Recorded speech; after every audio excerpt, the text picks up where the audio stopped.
Kita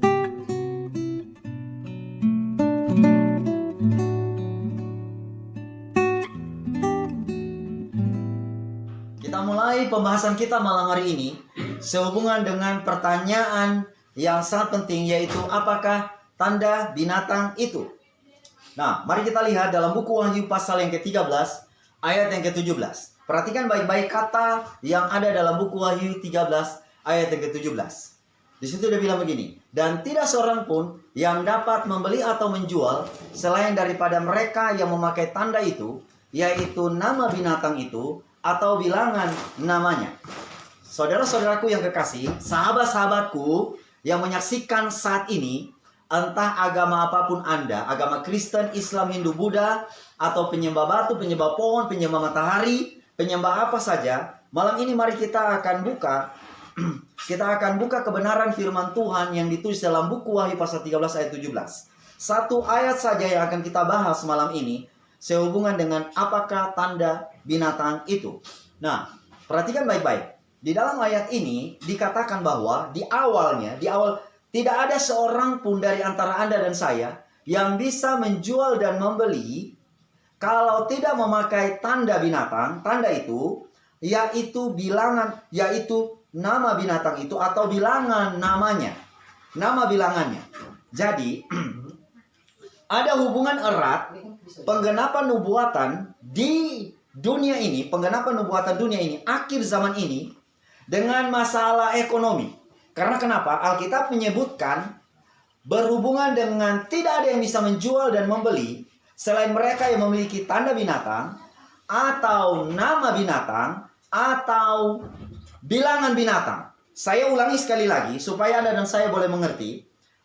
Anda dan saya mau percaya atau tidak percaya, Anda dan saya tidak akan pernah bisa menjual dan membeli suatu saat nanti kalau Anda dan saya tidak menerima tanda binatang atau menerima nama binatang atau menerima angka binatang atau bilangan binatang. Dari mana saya tahu? Dari buku Wahyu 13 ayat 17 ini.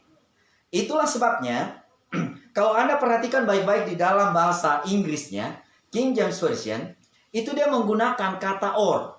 Ya, dia bilang begini, and that no man might buy or sell, save he that hath the mark, or the name of the beast, or the number of his name. Jadi, kalau perhatikan baik-baik, kalau mau diterjemahkan, kalau di dalam bahasa Indonesianya, dia menggunakan kata selain daripada mereka yang memakai tanda itu, tanda binatang. Tanda itu adalah tanda binatang. Kemudian, yaitu namanya. Harusnya dia bilang, di situ bukan yaitu, tetapi atau nama binatang itu, atau bilangan namanya. Kalimat sederhana yang saya mau bilang kepada Anda dan saya, malam hari ini adalah begini. Salah satu dari itu, kalau Anda terima, maka Anda bisa menjual membeli. Kalau tidak tiga-tiganya Anda terima, maka tidak bisa membeli. Kalau salah satu saja terima, saya berikan contoh. Kalau Anda mau bisa membeli atau menjual, terima tanda binatang, maka monggo bisa menjual dan membeli. Kalau Anda bilang begini, saya tidak mau terima tanda binatang, tapi saya akan menerima angka binatang, Anda juga akan bisa membeli menjual. Oh, Anda bilang begini, saya nggak mau terima tanda binatang dan bilangan binatang, tapi saya mau menerima nama binatang, juga bisa menjual membeli. Karena kenapa? Karena Alkitab menggunakan kata or, bukan dan di situ ya, bukan kata dan. Salah satunya Anda terima, maka Anda bisa menjual dan membeli. Dan ini menunjukkan bahwa uang di akhir zaman akan menjadi persoalan besar bagi Anda dan saya untuk menjual dan membeli. Karena kalau Anda menjual barang, Anda butuh uang, butuh duit. Anda membeli barang, Anda membeli kebutuhan, butuh uang. Benar atau tidak? Benar. Itulah sebabnya pada malam hari ini, tolong pikir baik-baik. Anda dan saya yang masih terlalu mencintai uang, maka posisi Anda yang hidup di tahun 2021 dalam keadaan bahaya. Saya mau kasih tahu, kalau Anda dan saya yang masih cinta uang, Anda dan saya punya posisi dalam keadaan bahaya. Karena kenapa? Karena kalau Anda dan saya cinta uang, Anda dan saya akan bakal terima tanda binatang. Di dalam Alkitab dikatakan bahwa Anda dan saya yang menerima tanda binatang, atau nama binatang, atau angka binatang, tidak ada dari seorang pun yang bisa ke surga. Alangkah baiknya Anda dan saya perlu mengetahui apa itu tanda binatang, apa itu nama binatang, dan apa itu adalah angka binatang. Sudah siap semuanya? Mari kita datang, mari kita lihat di dalam mengenai tanda binatang. Tanda binatang saya ingin kutip sedikit ya. Saya ingin kutip. Nah, setelah itu saya akan jelaskan lagi ya. Tanda binatang adalah tanda atau meterai Allah dinyatakan dalam pemeliharaan hari yang ke-7, yaitu Sabat. Tanda peringatan penciptaan Tuhan. Iya kan? Dan dia bilang tanda binatang adalah lawannya, yaitu pemeliharaan hari pertama dalam minggu. Kemudian di bawahnya dikatakan tanda binatang itu tanda Sabat kepausan. Pertanyaan saya kepada Anda dan saya adalah, apa yang maksud dengan tanda binatang? Tanda binatang adalah hari Minggu. Oke, mungkin Anda bilang begini, hah? Saya beribadah hari Minggu, berarti saya terima tanda binatang. Oke, tahan. Saya akan buktikan di dalam Alkitab bahwa tanda binatang itu adalah hari Minggu. Sahabat-sahabatku yang kekasih dalam Tuhan, saya akan buktikan. Nah, sekarang ini, tanda binatang saya akan bahas di akhir, karena saya harus datang dulu ke pembahasan mengenai nama binatang dan angka binatang. Sehingga Anda dan saya boleh menerima siapa binatang itu, kemudian apa itu nama binatang dan angka binatang. Nama binatang, angka binatang, baru kita kembali lagi kepada tanda binatang. Nah, perhatikan baik-baik ayat ini sebelum kita datang pembahasan mengenai nama binatang. Karena hanya ada 3 poin malam ini yang perlu dibahas. Wahyu 13 ayat 16 disitu dikatakan, dan ia menyebabkan sehingga kepada semua orang, kecil atau besar, kaya atau miskin, merdeka atau hamba, diberi tanda pada tangan kanannya atau pada dahinya. Jadi kalau Anda berbicara mengenai tanda binatang, jangan Anda bilang itu angka 666. Tanda binatang itu adalah pemeliharaan hari Minggu. Saya akan kembali nanti pembahasan mengenai tanda binatang setelah kita melihat apa yang dimaksud dengan nama binatang dan angka binatang. Mari kita lanjutkan. Di dalam buku, mari kita baca mengenai nama binatang. Kita akan lihat apa arti nama binatang. Wahyu pasal yang ke-13 ayat yang pertama. Perhatikan kata-kata yang diwarnai warna biru itu, sahabat-sahabatku. Mau agama apapun Anda, saat ini buka mata lebar-lebar dan melihat apa yang Alkitab mau katakan kepada Anda dan saya malam ini. Di dalam buku Wahyu pasal 13 ayat yang pertama, dikatakan begini. Lalu aku melihat seekor binatang keluar dari dalam laut, bertanduk 10 dan berkepala 7. Di atas tanduk-tanduknya terdapat 10 mahkota, dan pada kepalanya tertulis nama-nama hujang. Sahabat-sahabatku, secara ringkas saya menjelaskan Wahyu pasal 13, ayat yang pertama, ini merujuk kepada kepausan. Oh, Anda bilang begini. Oh, dari mana orang ini kasih tahu bahwa Wahyu 13 ayat yang pertama sampai ayat yang ke-10 itu merujuk kepada kepausan. Lihat saja ayat pertama itu sudah sangat jelas. Perhatikan baik-baik ya. Perhatikan baik-baik. Dalam Wahyu pasal 13, ini saya menjelaskan mengenai nama binatang. Wahyu 13 ayat yang pertama, lalu aku melihat seekor binatang keluar dari dalam laut, bertanduk 10. Pertanyaan saya adalah, kalau Anda baca di dalam Alkitab mengenai kata binatang, apa arti binatang? Kalau Anda lihat kata binatang di dalam Alkitab, binatang merujuk kepada kerajaan. Dari mana saya tahu? Pembahasan episode sebelumnya saya sudah pernah bahas, saya tidak perlu ulangi lagi. Di dalam Alkitab, kalau ada kata binatang, itu merujuk kepada kerajaan. Kerajaan kalau diterjemahkan zaman sekarang itu sama dengan negara. Jadi kalau Anda baca buku Wahyu pasal 13 ayat yang pertama, itu sebenarnya kalimatnya begini. Karena buku Wahyu ini adalah buku simbol atau apokaliptik. Semua kata-kata, ada sebagian besar kata-kata itu ditulis dengan menggunakan lambang atau simbol. Nah, itulah makanya dalam Wahyu 13 ayat yang pertama, kalau Anda telusuri baik-baik, itu dikatakan, lalu aku melihat seekor binatang. Seharusnya, kalau mau kita lihat baik-baik arti simbol kata seekor binatang, lalu aku melihat suatu negara. Negara. Suatu negara keluar dari dalam laut. Negara apa yang keluar dalam laut? Dunia ini. Indonesia kah? Malaysia? Atau Tanah Karo, Tanah Karo belum jadi negara. Atau apa? Jakarta, oh bukan. Saudara-saudaraku, perhatikan baik-baik. Kalau Anda perhatikan di dalam Alkitab mengenai laut, kata laut di dalam Alkitab, dalam Wahyu pasal 17, ayat yang ke-15 dikatakan bahwa, tunggu, sebelum saya jelaskan itu, saya mau tanya, laut itu air banyak atau sedikit? Bagi Anda dan saya yang punya Alkitab, tolong buka Alkitab Anda dan saya, biar mengerti apa yang Alkitab mau katakan kepada Anda dan saya.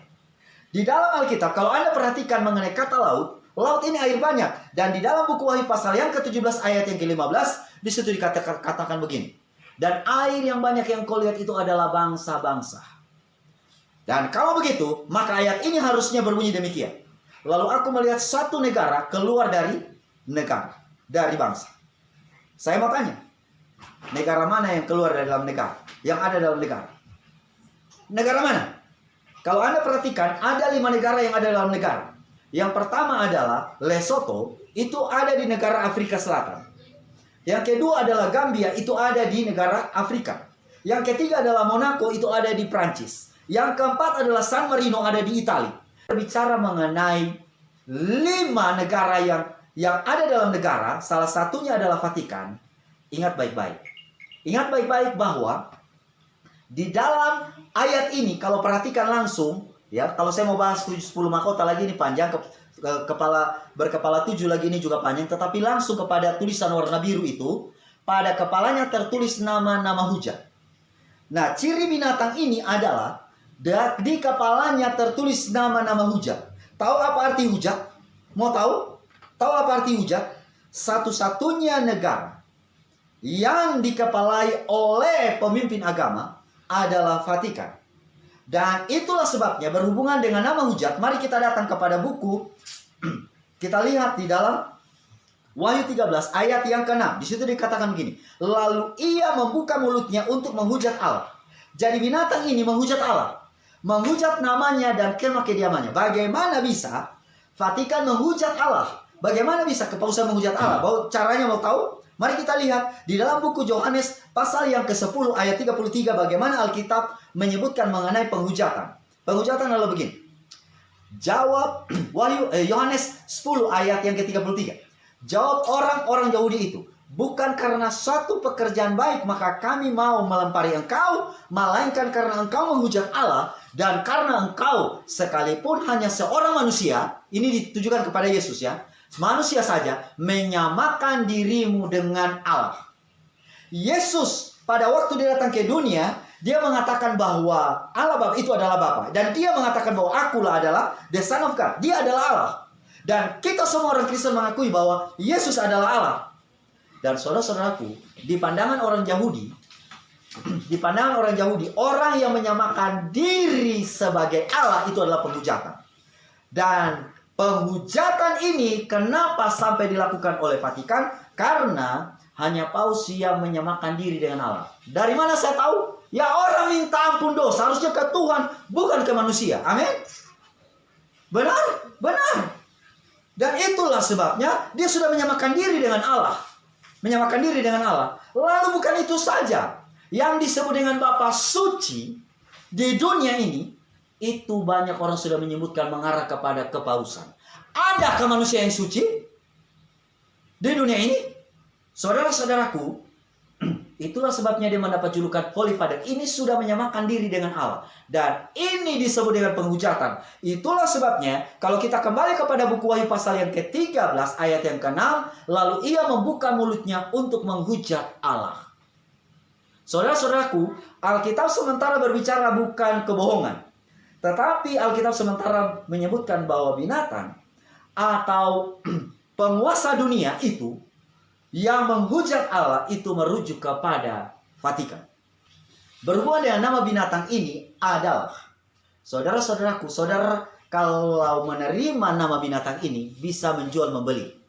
Artinya kalau saudara datang mengakui dosa kepada manusia, maka saudara sementara mengakui binatang ini sebagai Allah di dunia. Kita tidak bisa mengakui manusia sebagai Allah di dunia. Amin? Tidak bisa. Atau ada di antara Anda yang mau mengakui manusia sebagai Allah? Mau akui saya? Tidak bisa. Mau presiden, mau itu Perdana Menteri, mau itu adalah orang-orang yang memiliki banyak duit, tidak bisa dia dijadikan sebagai Allah. Amin. Dan hati-hati saudara-saudaraku, kalau Anda dan saya memiliki pemahaman yang salah terhadap hal ini, maka yang terjadi Anda dan saya memiliki potensi untuk menerima nama binatang. Dan kalau Anda menerima nama binatang, sudah pasti nama binatang Anda akan bisa menjual membeli. Kalau masanya dipaksakan untuk tidak bisa menjual membeli, selain mereka yang menerima nama binatang, angka binatang, dan tanda binatang. Sekarang Anda mengerti mengenai nama binatang itu. Jadi Anda dan saya sebagai umat manusia yang hidup di akhir zaman, agama apapun Anda, ingat baik-baik, amarannya adalah jangan menerima nama binatang. Jangan mengakui manusia sebagai Allah. Jangan mengidolakan manusia sebagai Allah. Jangan menggantikan posisi manusia sebagai Allah. Karena ini adalah bagian penghujatan. Dan kalau begitu, saudara-saudaraku, pertanyaan sekarang ini adalah, kalau begitu bagaimana dengan angka binatang? Mari kita datang. Sebelum kita datang kepada tanda binatang, karena dia menggunakan kata atau ya, terima salah satu, boleh, monggo, menjual, membeli. Ya kan, di akhir zaman, sebelum kiamat terjadi, peristiwa ini akan terjadi, saudara-saudaraku. Tolong buka mata lebar-lebar. Mari kita lihat apa yang dimaksudkan dengan angka binatang. Angka binatang atau bilangan binatang, mari kita lihat dalam buku Wahyu 13 ayat yang ke-18. Wahyu 13 ayat 18, dia bilang begini. Sekarang kita maju kepada angka binatang. Yang penting di sini ialah hikmat. Titik 2. Barang siapa yang bijaksana, baiklah ia menghitung bilangan binatang itu. Karena bilangan itu adalah bilangan seorang manusia. Dan bilangannya ialah 666. Oke, bilangan itu adalah apa? Bilangan binatang. Lalu dia bilang bilangan binatang itu kan. Bilangan binatang. Lalu karena bilangan itu adalah bilangan seorang manusia. Saya mau tanya, kenapa bilangan binatang dan bilangan manusia? Saya mau tanya, manusia diciptakan hari ke-berapa, sahabat-sahabatku? Hari ke-6. The 6th day. Manusia diciptakan hari ke-6. Binatang, monyet, harimau, kemudian binatang-binatang melata, dan juga binatang berkaki 4 diciptakan hari ke-berapa? Hari ke-6. Itu makanya dibilang bilangan binatang. 666. Kenapa 3 kali? Karena bilangan bilangan binatang itu 1 kali, bilangan manusia 1 kali. Karena itulah ditambah, digabungkan, manusia ini tidak menyerupai Tuhan, maka dia akan menyerupai binatang yang diciptakan hari yang sama, maka dia akan menjadi agen-agen setan. Jadi 3, bilangan binatang, manusia, dan setan. Saudara-saudaraku, itulah sebabnya sekarang ini kita lihat mengenai angka binatang. Angka binatang adalah 666. 666. Ingat baik-baik, Anda dan saya harus datang ke Tuhan. Angka 7 itu. Itulah sebabnya hari Sabat adalah hari yang ke-7. Kalau begitu, sahabat-sahabatku yang kekasih dalam Tuhan, yang menjadi pertanyaan bagi Anda dan saya malam ini adalah 666 ini apakah sudah ada atau tidak? Apakah sudah ada atau tidak? Di mana dia 666? Oke. Saya mau kasih tahu ya. Kalau Anda berbicara mengenai angka binatang, bilangan binatang, ini kan ditulis dalam Wahyu 13 ayat yang ke-18. Kalau Anda berbicara mengenai Wahyu 13, itu ada 2 binatang yang muncul di sana. Saya mau menjelaskan mengenai angka binatang. 2 binatang. Binatang keluar dari dalam laut, itu adalah Vatikan. Dan binatang keluar dari dalam bumi, itu merujuk kepada Amerika Serikat. Supaya Anda tidak usah bingung, jangan putuskan ikut pembahasan firman Tuhan ini ya. Karena saat ini saya belum bisa bahas terinci dari buku Wahyu pasal yang ke-13, ayat yang ke-11 sampai 18. Karena 11 sampai 18 itu berbicara mengenai Amerika dan juga kepausan juga. Lalu di dalam ayat yang ke-1 sampai ayat yang ke-10 khusus berbicara mengenai Vatikan saja.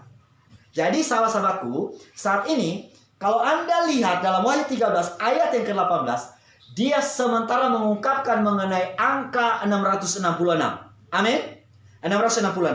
Nah, kalau begitu, maka 666 ini adalah hasil kerjasama dari dua binatang ini. Dua negara ini, yaitu Vatikan dan Amerika Serikat. Kita tidak bisa pungkiri, sahabat-sahabatku. Karena buku Wahyu pasal 13, dua binatang adalah dua negara. Dan dua negara ini merujuk kepada negara Vatikan dan juga Amerika Serikat. Amerika Serikat. Nah, kalau begitu, maka kesimpulannya adalah bilangan 666 ini adalah hasil kerjasama dua binatang ini. Dan itu terwujud lewat ini. Perhatikan baik-baik. Nah, pernah lihat ini sahabat-sahabatku? Ini, nah ini adalah barcode. Anda dan saya mungkin lihat barcode. Kalau Anda tidak tahu barcode, inilah, tunggu. Nah, saya lanjutkan ya. Inilah. Nah, barcode ini, nah Anda lihat ini kan, produk-produk yang dijual di supermarket. Saudara-saudara, Anda tolong perhatikan, di garis putih dan hitam itu, iya kan? Dia garis putih hitam itu namanya barcode. Yang ada garis putih hitam. Nah, kalau kita lihat sekilas, itu kan ada angka-angkanya kan? Lihat, itu ada angka-angkanya kan? Oke, Anda semua sudah lihat, itu ada angka-angkanya. Lalu Anda bilang begini, di mana 666? Kalau Anda perhatikan di kamus barcode, maka ada garis yang paling pinggir kanan, dan paling pinggir kiri, dan paling tengah, seperti ini, sahabat-sahabatku. Yang paling tengah, maka itu sebenarnya adalah 666. Perhatikan angka ya, ini. Itu kan ada angka ya. Tetapi itu tidak ditulis langsung. Kalau lihat di kamus barcode, angka paling menonjol di bagian kiri dan bagian kanan dan tengah. Kalau Anda tidak tahu, nanti tolong beli barang di supermarket itu, lalu lihat. Yang paling pinggir kanan, paling pinggir kiri, dan paling tengah, itu adalah 666. Kenapa ini sampai muncul? Ini mau menunjukkan kepada dunia bahwa semua produk yang dijual di supermarket atau di mana-mana yang sudah bertanda barcode ini, maka ini adalah merupakan pertanda bahwa itu adalah milik dari kepausan, dari binatang itu, dari kuasa binatang itu. Sahabat-sahabatku, inilah yang sebenarnya terjadi. Nah, kalau begitu sahabat-sahabatku, kalau begitu kita boleh menjual atau membeli. Boleh menjual, boleh nggak kita menjual? Atau boleh nggak kita membeli? Boleh saja saudara-saudaraku. Kalau bagaimana dengan produk yang ada barcode? Nggak masalah. Yang masalahnya adalah kalau Anda dan saya pada akhirnya sudah dipaksakan untuk menerima C. Saudara-saudaraku yang kekasih dalam Tuhan. Karena kenapa? Karena tubuh kita ini adalah Ka'bah Allah. Tidak boleh ada barang asing yang boleh masuk dalam tubuh Anda dan saya.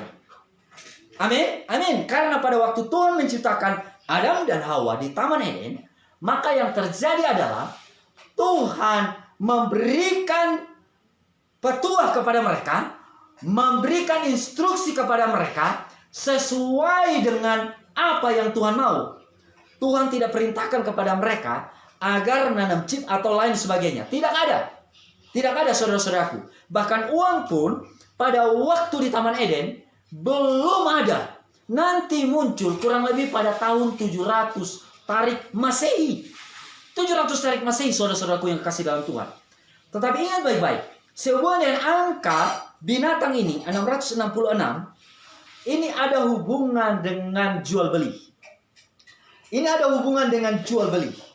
Dan itulah sebabnya, saudara-saudaraku yang kekasih dalam Tuhan, Alkitab menyebutkan di dalam buku Wahyu pasal yang ke-13, ayat yang ke-17, tidak ada seorang pun yang dapat menjual dan membeli selain mereka yang menerima tanda binatang, atau nama binatang, atau angka dan bilangan binatang. Saat ini. Tetapi ada waktunya di mana isu angka 666 ini juga akan berhubungan dengan tanda binatang. Nah, selanjutnya, saudara-saudaraku yang kekasih dalam Tuhan, mari kita lihat. Kalau Anda perhatikan baik-baik, inilah barcode ini kan. Nah, inilah produk-produknya. Nah, produk-produk ini, sebagian besar produk-produk yang ada di dunia, Nggak usah di Indonesia itu ada barcode-nya. Baik itu adalah minuman, baik itu makanan, baik itu adalah obat-obatan, dan baik itu juga adalah vaksin, itu juga ada barcode-nya. Ada barcode.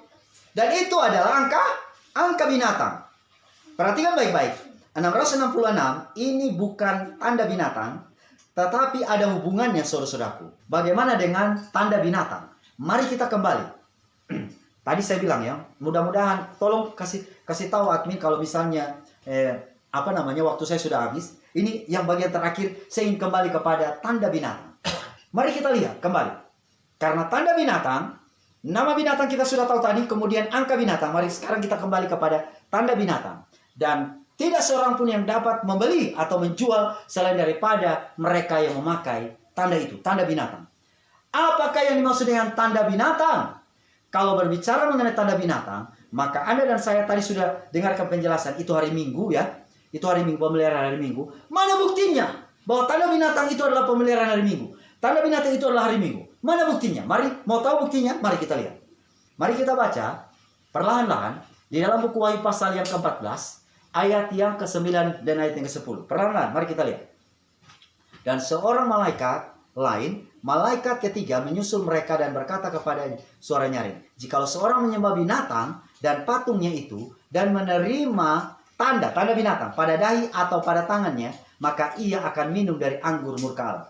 Kalau Anda dan saya tidak mau kena murka Allah, jangan terima tanda binatang. Ya, di dahi, saudara-saudaraku. Nah sekarang berhubungan dengan terima tanda binatang di dahi, maka Tuhan juga punya tanda yang disebut dengan, supaya Anda mau mengetahui bahwa tanda binatang itu adalah hari Minggu, kita harus tahu bahwa tanda Tuhan itu sebenarnya apa. Materai Tuhan itu apa. Oke? Supaya Anda dan saya boleh mengetahui bahwa tanda binatang itu adalah hari Minggu, maka kita perlu tahu apakah tanda Allah dan apakah materai Allah itu. Materai Allah itu. Mau tahu apakah materai Allah? Saya mau kasih tahu, materai Allah adalah lawan dari materai binatang atau tanda binatang. Oke? Mari kita lihat apakah yang dimaksud dengan materai Allah. Materai Allah, saudara-saudaraku yang kasih dalam Tuhan, mari kita lihat di dalam buku Wahyu pasal yang ke-9 ayat yang ke-4. Wahyu pasal yang ke-9 ayat yang ke-4, di sini dia bilang begini. Dan kepada mereka dipesankan supaya mereka jangan merusakkan rumput-rumput di bumi atau tumbuh-tumbuhan atau pohon-pohon, melainkan hanya manusia yang tidak memakai materai Allah di dahinya. Kalau Anda dan saya mau tahu apa materai Allah itu ditaruh di dahi. Ya, di dahi. Materai Allah ditaruh di dahi. Tanda binatang atau materai binatang ditaruh di dahi juga kan? Oke? Perhatikan baik-baik. Materai Allah ditaruh di dahi, sementara materai binatang atau tanda binatang juga ditaruh di dahi. Tadi ayat itu kasih tahu. Nah sekarang, apakah materai Allah itu? Mari kita lanjut. Di dalam buku Wahyu pasal yang ke-7 ayat 20, ayat yang ke-2 dan ke-3. Jangan, oke, ini yang tadi ya. Sekarang Wahyu 22 ayat yang ke-4. Wahyu 22 ayat yang ke-4, dia bilang begini. Dan mereka akan melihat wajahnya dan namanya akan tertulis di dahi. Di dahi. Perhatikan baik-baik. Materai Allah, saya mau menjelaskan mengenai tanda binatang. Tapi untuk mengetahui apa itu tanda binatang, Anda dan saya wajib mengetahui apa materai Allah itu. Dan materai Allah dibilang tadi dalam buku Wahyu pasal yang ke-9, itu ditaruh di dahi. Sementara dalam buku Wahyu 22 ayat yang ke-4, ditaruh di dahi itu adalah, dia bilang, dan mereka akan melihat wajahnya dan namanya akan akan tertulis di dahi mereka. Kalau begitu, berbicara mengenai materai Allah, maka itu berbicara mengenai nama Allah. Karena kenapa? Materai Allah ditulis di dahi, lalu nama Allah ditulis di dahi. Benar atau tidak? Dengan kata lain, materai Allah adalah nama Allah. Dari mana saya tahu ayat ini? Namanya akan tertulis di dahi mereka. Materai Allah juga ditulis di dahi. Jangan merusakkan bumi, atau pohon-pohon. Sebelum kami memateraikan hamba-hamba Allah kami pada dahi. Jadi materai Allah ditaruh di dahi, nama Allah juga ditaruh di dahi. Berarti dengan kata lain, kalau lihat dua ayat ini, materai Allah sama dengan nama Allah. Karena materai Allah ditulis di dahi, kemudian nama Allah juga ditulis di dahi. Amin. Nah, apakah materai Allah itu? Materai Allah adalah nama Allah. Mari kita lihat ayat ini selanjutnya. Di dalam Mazmur 105 ayat 1, dia bilang begini. Apa arti dari nama? Kalau Anda perhatikan baik-baik, nama di dalam Alkitab itu artinya tabiat. Dari mana saya tahu? Mazmur 105 ayat 1. Bersyukurlah kepada Tuhan, serukanlah namanya, perkenalkanlah perbuatannya di antara bangsa-bangsa. Jadi ketika Anda datang kepada nama Allah, nama ditulis di dahi, materai juga berarti nama adalah materai. Amin, amin. Lalu nama di dalam Alkitab mengatakan bahwa nama artinya, makna nama dalam Alkitab artinya perbuatan, tabiat. Jadi nama Allah ditulis di dahi, materai Allah ditulis di dahi, artinya Anda dan saya wajib memiliki tabiat Allah. Amin. Saya ulangi, jangan sampai bingung-bingung. Nama ditulis di dahi, materai ditulis di dahi, berarti kalau materai Allah ditulis di dahi, di dalam Mazmur 105, nama sama dengan perbuatan atau tabiat, berarti tabiat Allah, tabiat Tuhan ada di dahi Anda dan saya. Anda dan saya tidak mungkin dimateraikan kalau Anda dan saya tidak memiliki tabiat Tuhan, nama Tuhan. Kalau begitu, pertanyaan sekarang adalah, dari antara 10 hukum Tuhan, di antara 10 hukum Tuhan, di hukum manakah yang ditulis ada nama Tuhan, lalu ada gelarnya, dan juga ada wilayah kekuasaannya? Karena berbicara mengenai materai, itu harus ada nama, harus ada tabiat Tuhan. Lalu bukan itu saja, ada wilayah kekuasaan, dan juga ada gelar. Saya berikan contoh. Kalau saya terima surat itu datang dari gubernur, maka wajib gubernur harus tulis namanya, harus ada gelarnya, dan harus ada teritori atau wilayah kekuasaan. Betul atau tidak? Karena ini semua menunjukkan kemahakuasaan atau tabiat Tuhan dan perbuatan Tuhan yang ajaib. Amin.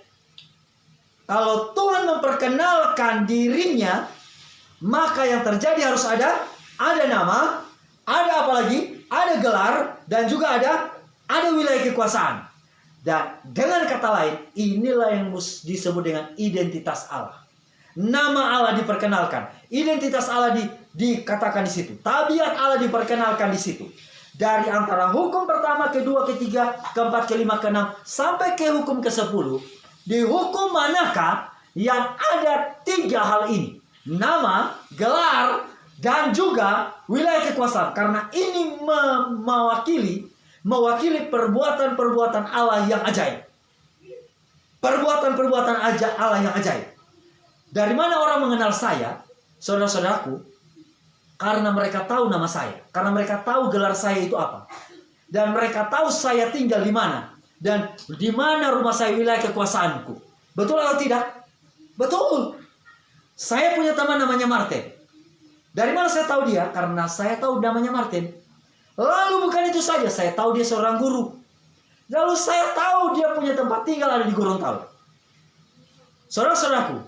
Dan dia juga punya wilayah kekuasaan ada di rumah dan juga sekitarnya. Maka dengan kata lain, maka saya bukan hanya mengenal dia, tapi saya juga mengenal akan perbuatan-perbuatannya.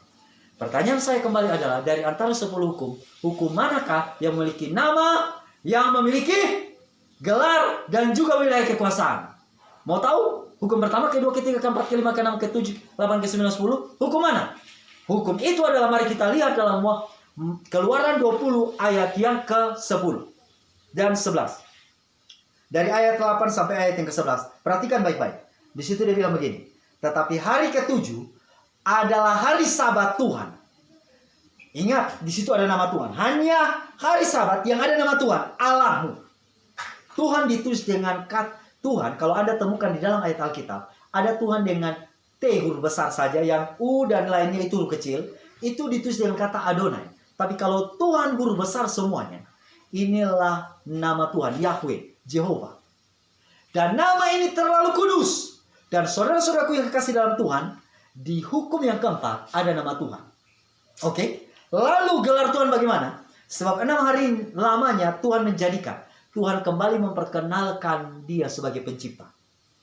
Dia adalah pencipta. Tuhan menjadikan. Tuhan sementara memperkenalkan dirinya sebagai pencipta. Di hukum keempat ada gelar Tuhan sebagai pencipta. Bukan itu saja, wilayah kekuasaan yang saya kasih warna kuning ini.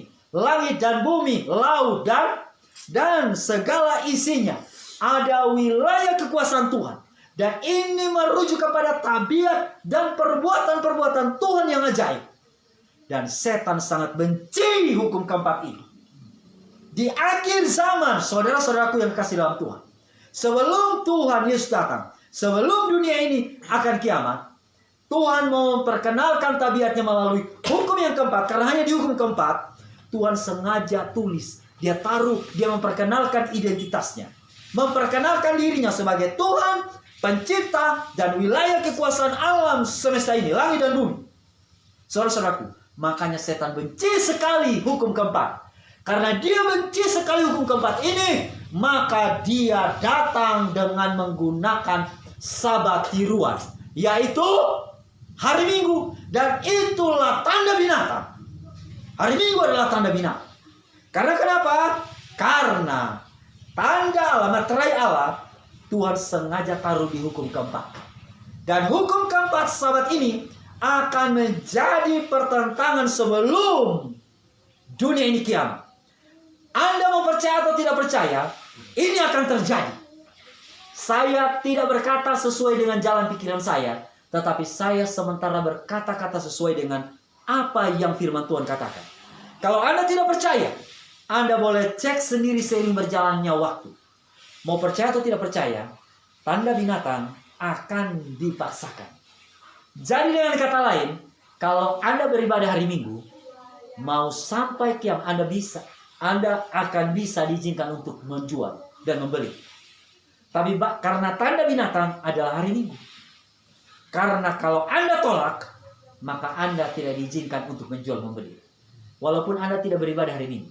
Tapi kalau Anda terima nama binatang dan angka binatang, maka yang terjadi Anda juga akan diizinkan untuk menjual dan membeli. Karena salah satu Anda terima, Anda akan diizinkan. Tetapi dengan ini, Anda dan saya akan mudah dikontrol di dunia ini. Itulah sebabnya Anda dan saya perlu berdoa untuk menerima materai Allah yang hidup. Karena kenapa? Materai Allah yang hidup itu adalah dibilang dalam 2 Timotius 2 ayat 19. Tetapi dasar yang diletakkan Allah itu teguh. Dan materainya ialah Tuhan mengenal siapa kepunyaannya. Kepunyaannya, dan setiap orang yang menyebut nama Tuhan hendaklah meninggalkan kejahatan. Tuhan sudah taruh namanya di hukum keempat. Dan Anda dan saya menyebut namanya, bukan hanya menyebut namanya, tetapi akan disanggupkan untuk mengikuti perintahnya. Dan ini adalah wujud Anda dan saya mau menerima materai Allah itu di dahi. Terima nama Tuhan itu di dahi. Dan saudara-saudaraku yang kasih dalam Tuhan, cara untuk menerima materai Allah itu adalah Efesus 4 ayat yang ke-30. Dan janganlah kamu mendukakan Roh Kudus, Allah yang telah memateraikan kamu menjelang hari penyelamatan. Saudara-saudaraku yang kekasih dalam Tuhan, Anda dan saya bisa melakukan dosa apapun, tetapi jangan sampai mendukakan Roh Kudus. Karena kalau Anda mendukakan Roh Kudus, Anda dan saya akan batal untuk menerima materai Allah yang hidup. Karena kenapa? Roh Kudus yang Anda tolak ini, saudara-saudaraku, Roh Kudus yang Anda tolak ini, yang setiap saat membisikkan kebenaran datang kepada Anda dan saya. Dan ketika bisikan Roh Kudus datang kepada Anda dan saya untuk beribadah pada hari Sabat, untuk menolak tanda binatang, untuk menerima angka binatang, dan menolak menerima nama binatang, maka yang terjadi adalah Anda dan saya perlu untuk merespon. Tapi tatkala Anda bilang begini, tidak apa-apalah, saya coba untuk wise, bijaksana. Gak apa-apalah saya coba untuk terima ini. Saudara-saudaraku, maka yang terjadi adalah Anda dan saya perlahan-lahan akan masuk kepada jerat setan. Berulang kali Anda dan saya tidak sadar sudah menentang Roh Kudus. Karena kenapa? Karena yang disebut menentang Roh Kudus ini bukan hanya satu kali. Diulang-ulangi. Karena diulang-ulangi terus-menerus, maka yang terjadi, Anda dan saya tidak sadar. Anda dan saya telah masuk kepada jerat setan. Dan kalau sudah masuk, maka yang terjadi susah kita keluar. Maukah Anda dan saya tetap berjanji untuk setia kepada Tuhan atau tidak? Biarlah Tuhan akan memberkati kita agar kita tetap setia kepada Tuhan, karena dibilang materai Allah hidup akan dikenakan hanya kepada mereka yang memiliki keserupaan dengan Kristus dalam tabiat. Mari kita tunduk kepala, kita satu di dalam doa. Bapa kami dalam kerajaan sorga, terpujilah Engkau karena begitu besar kasih setiamu kepada kami. Tolong kami agar kami benar-benar boleh mengikuti semua agenda Tuhan. Sanggupkan kami, hamba-Mu tidak sanggup. Bahkan hamba yakin teman-teman yang sementara menyaksikan Zoom online ini pun tidak sanggup. Tetapi kami bersyukur oleh karena kami memiliki Tuhan yang luar biasa, yang mau menuntun kami untuk mengikuti kehendak Tuhan. Ajarlah kami untuk senantiasa mengikuti Tuhan dengan tulus dan ikhlas. Bapa di sorga, terima kasih banyak. Kami serahkan hidup kami dalam tangan-Mu. Di dalam nama Yesus kami berdoa. Amin.